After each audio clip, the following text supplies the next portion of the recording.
Okay, I know this has been crossing your mind, whether to get a business partner and not, and who to look for and how. You may have some ideas, but we're gonna go over it right now. So in the beginning, whether you're by yourself or you have a partner, it doesn't matter. Either way, you're both gonna be wearing all the hats. You may think that wrenching is 80% of the business. I thought the same thing. I made a mistake by thinking that.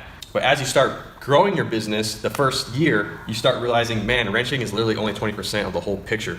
That being said, I highly recommend finding a business partner. You'll have way more success. There's even studies about it. Now, if you're a control freak, you might have a hard time with that, and you want things your way, then by all means, go for it. You have the type of personality that can make it happen. So if you're anything like me, I'm not a type A personality. I can't do everything. I have other responsibilities. I have a wife and kids with bills. So I need all the help I can get. I know my limitations. Okay, so when you first get going, things are gonna get pretty hectic and busy. So you need someone that you can share the workload with. Now the cool thing about that is you're not gonna know everything, neither is your partner. Now if your partner is also a technician, that's kind of cool because you both are gonna bring different skill sets to the table. One of you is gonna be better at something than the other. Someone may be more organized, someone may be more analytical. Either way, you'll be surprised at what your partner has to bring to the table. Things that you would have never guessed is pretty awesome, and likewise with yourself. Now that brings us to this, the most important part right here. You're gonna grow your business a lot faster and a lot stronger if you can get someone to help you out. Now be warned, this is gonna test your relationship. So if you're friends beforehand, you may not be friends after a while, but I'll tell you this, it's kind of like a marriage. One day you may be frustrated not getting along, but guess what? You guys are sharing an experience and an adventure together. At the end of the day, at the end of the week, you guys will be tighter than anyone, I promise you that. So that's why it's very important to find the right person. All right, so qualities to look for in a good candidate for a business partner. Now I had a benefit because I worked at a dealership that was pretty large and I had been there for about 12 years. So the first thing you want to do is start observing. Start observing people, start noticing things that you haven't noticed before by looking to see what people do, how they go about their day to day. Do they get upset and kick the trash can when something goes wrong? I know someone that does that, by the way. All right, you may have a couple people in mind, but I probably asked about 4 people hypothetically, not serious, because I didn't want the word to get out. But I hypothetically asked people, and if they bit, then I got a little deeper in and say, hey, this is what I'm planning. Now you may think that they're gonna be all in, but this is gonna totally freak them out. It will totally freak them out, and they will be like, no way. So some of the people I asked that I thought for sure was a shoo-in was like, no, it did not work out. Funny thing is, I look back now and I think, thank God that we didn't go into partnership together, because based on their personalities, it just wouldn't have worked out now that I know what I know. So obvious things is you both have to have a passion for it. So my partner and I, we have passion in a lot of areas. In fact, I love the arts. I love drawing, painting. I love making things. I used to make knives, things like that. My partner Danny, he's a photographer, a professional one. We both try to go into business, our own business, our separate ways in those fields. It didn't just work out. We got together and said, hey, what are we good at?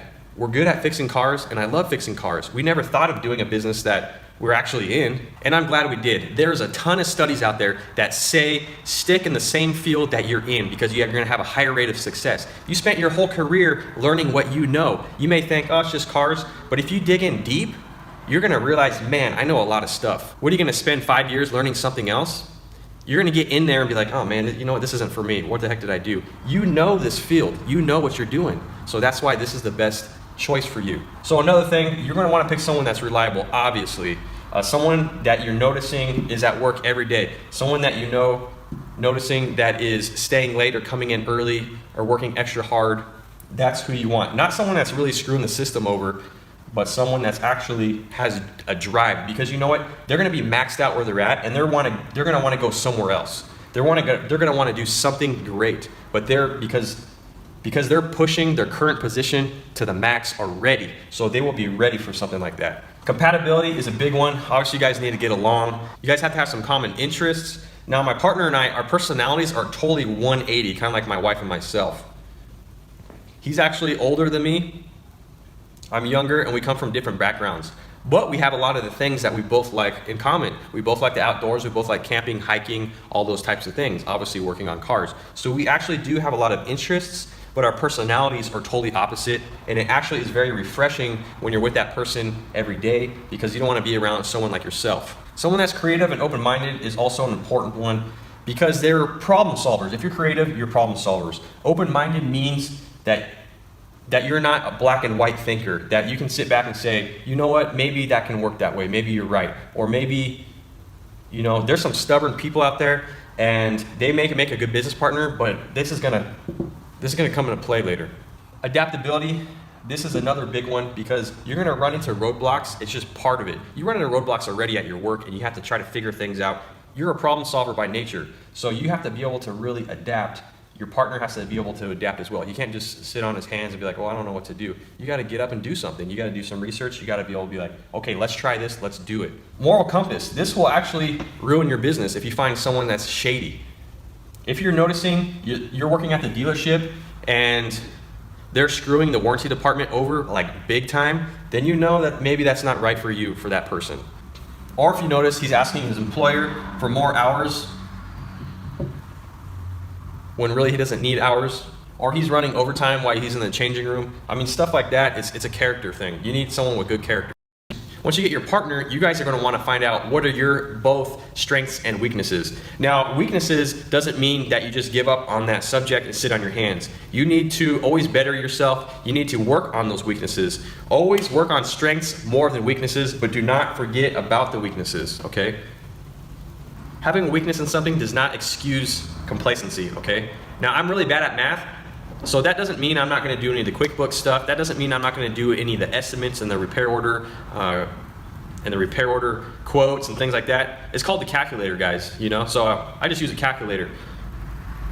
Now, my business partner, he's terrible at English. English is not his first language, but guess what? He's bilingual and I'm not. So in reality, who's the better person, right?